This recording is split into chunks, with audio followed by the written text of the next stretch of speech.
10 casos mediáticos.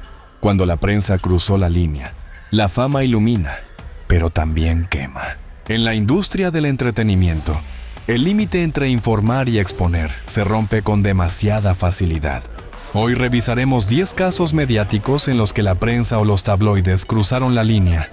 Bromas humillantes, persecuciones, circos judiciales, gordofobia, invasión a la privacidad y narrativas que hicieron daño real. No es un ataque al periodismo responsable. Es, más bien, una invitación a reflexionar sobre el impacto de lo que publicamos, compartimos y consumimos. Este es, cuando la prensa no respetó, 10 casos que encendieron la alarma. Britney Spears, el precio de caer en público. Pocas historias revelan tanto del apetito mediático como la de Britney Spears. En 2007 y 2008, la cultura del train wreck convertía el dolor en espectáculo. Cada salida nocturna, cada tropiezo, se volvía una portada a toda velocidad. Investigaciones y análisis posteriores describen aquello como un fracaso colectivo de los medios. Se perdía de vista a la persona mientras se explotaba el personaje. No era solo farándula, había salud mental de por medio y una maquinaria que facturaba millones por cada foto o titular de crisis. ¿Por qué fue una falta de respeto? ¿Se deshumanizó a una mujer vulnerable? ¿Se trivializó su sufrimiento? Y se normalizaron prácticas de acoso con cámaras y flashes a centímetros de su rostro. Lección: el público cambió. Con los años, el documentalismo crítico y la conversación social exigieron empatía y responsabilidad en la cobertura. Hoy, muchos miran atrás y dicen, fallamos.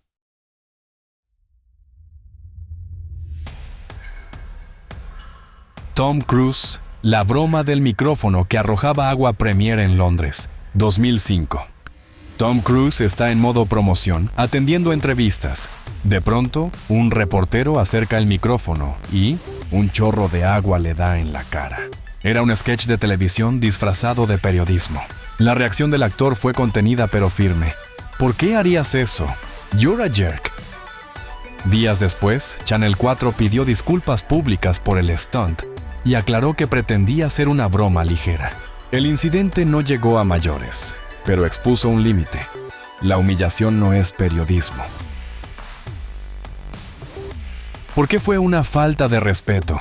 Porque se violó la confianza básica de la rueda de prensa. No hubo intención informativa, sino espectáculo a costa del invitado. Lección: incluso cuando hay buen humor, el consentimiento y el contexto importan. Las alfombras rojas son trabajo, no una cámara oculta. Amy Winehouse, del talento al circo del deterioro. Amy Winehouse fue una de las voces más poderosas de su generación, pero al crecer su popularidad, creció también el apetito de tabloides que colocaron su deterioro personal por encima de su obra.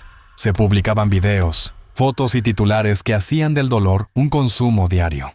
Diversos análisis sostienen que la cobertura fue sensacionalista y desproporcionada, eclipsando logros musicales con episodios íntimos, recaídas y errores expuestos sin piedad.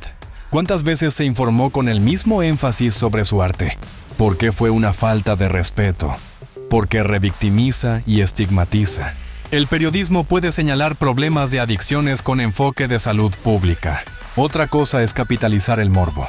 Lección: la audiencia tiene memoria. Hoy se exige un trato menos violento cuando la noticia involucra salud mental o adicciones. Lindsay Lohan, PTSD to the extreme, por la cultura del paparazzi.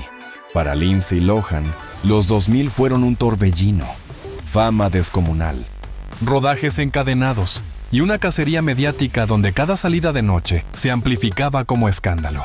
Años después, la actriz ha descrito aquellas coberturas como momentos aterradores y confesó haber desarrollado PTSD por la persecución constante, especialmente en la era pre-redes, cuando no existía control narrativo. Dovila.com. ¿Por qué fue una falta de respeto? El paparazzi invadía, acorralaba y encuadraba la historia desde el juicio. Tratar a una joven actriz como carnada de clics fue un síntoma de la época. Lección: las figuras públicas merecen seguridad. La libertad de prensa no debe traducirse en acoso. Michael Jackson, cuando la justicia se volvió programa de TV.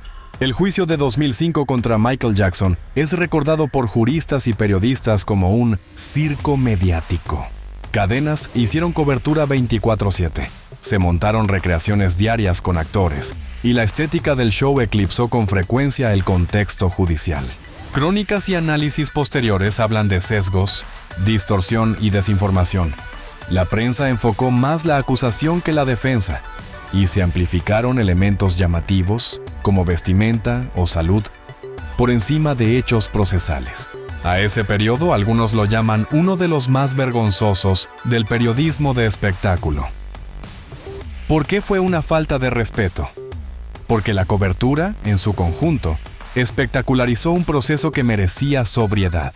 Lección: hay que separar la justicia del show business. Informar no es convertir un juicio en reality. Meghan Markle, cuando la privacidad sí es un derecho. Con Meghan Markle, la discusión cambió de foco. ¿Tiene un miembro de la realeza derecho a privacidad cuando la prensa quiere publicar una carta privada a su padre? Sí. Eso sentenció la justicia británica. El Mail on Sunday perdió la apelación por invasión de privacidad y de derechos de autor, y tuvo que publicar disculpas, pagar daños y destruir copias de la carta, bajo orden judicial. El caso se convirtió en precedente sobre límites a la intromisión. ¿Por qué fue una falta de respeto? Porque manipular comunicaciones privadas para armar una narrativa es cruzar el límite entre informar y explotar. Lección: la privacidad no es un privilegio, es un derecho incluso para quien vive bajo reflectores. Fue un golpe frontal a la cultura que convierte el cuerpo femenino en clickbait. ¿Por qué fue una falta de respeto? Porque el acoso fotográfico y los titulares sobre su vientre no informaban, cosificaban. ¿Lección? La prensa también educa. Insinuar embarazo o evaluar cuerpos es violencia simbólica normalizada que toca frenar. Onco. Paris Hilton. De broma a humillación televisada. Los 2000 fueron duros con las mujeres jóvenes en la cultura pop. Paris Hilton lo ha contado con claridad. Entrevistas que buscaban humillarla, comentarios misóginos normalizados y una persecución mediática que la convirtió en target permanente. La entrevista de David Letterman en 2007, revisada años después, es un buen espejo. Preguntas insistentes, tono burlón, cero empatía por un contexto personal complejo. Paris llegó a describir aquella aparición como cruel y humillante. Con el tiempo, la propia Paris ha explicado lo traumatizante de la era tabloide y cómo cambió el enfoque con la conversación actual sobre misoginia en medios. ¿Por qué fue una falta de respeto? Porque no había voluntad de escuchar. Había voluntad de exponer. Lección: una entrevista debe buscar comprensión, no convertir al invitado en carne de meme. Rihanna, revictimización y publicidad irresponsable. El caso de Rihanna es complejo y delicado. La cobertura de su agresión en 2009 expuso patrones de revictimización. Años después, análisis académicos detectaron discursos de culpabilización y narrativas que, en lugar de proteger, se alimentaban del morbo.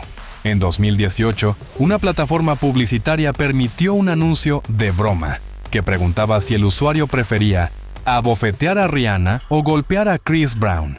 La respuesta de Rihanna fue contundente. Shame on you. Vergüenza debería darles. El anuncio fue retirado y la compañía pidió disculpas, con impacto incluso en su cotización. ¿Por qué fue una falta de respeto? Porque trivializar la violencia y reciclar el trauma como juego es inaceptable. Lección: no todo vale por un clic. Las plataformas y los medios deben elevar el estándar cuando hay víctimas de violencia. Princesa Diana. El caso que cambió para siempre la conversación. Aunque su muerte ocurrió en 1997, el impacto mediático de la princesa Diana atraviesa los 2000 y llega hasta hoy. Fue un punto de quiebre sobre el poder y los peligros de la prensa y el paparazzi. Reportajes y análisis periódicos describen aquel episodio como una revisión de conciencia para los medios. La intrusión y la persecución habían escalado a límites que, con el paso de los años, detonaron el Leveson Inquiry y reformas éticas en Reino Unido. ¿Por qué fue una falta de respeto? Porque el deseo de la foto imposible empujó a la deshumanización. Lección: la encrucijada entre interés público y curiosidad pública no es semántica, es moral. Estos 10 casos no buscan cancelar a la prensa, buscan recordar la responsabilidad de narrar vidas ajenas. Informar es servir al público, no usar a las personas como accesorios del espectáculo. Como audiencia, también elegimos qué ver, qué compartir, qué recompensar con nuestra atención. Si este video te hizo pensar, comparte. Y recuerda, la empatía no quita la noticia, la hace más humana.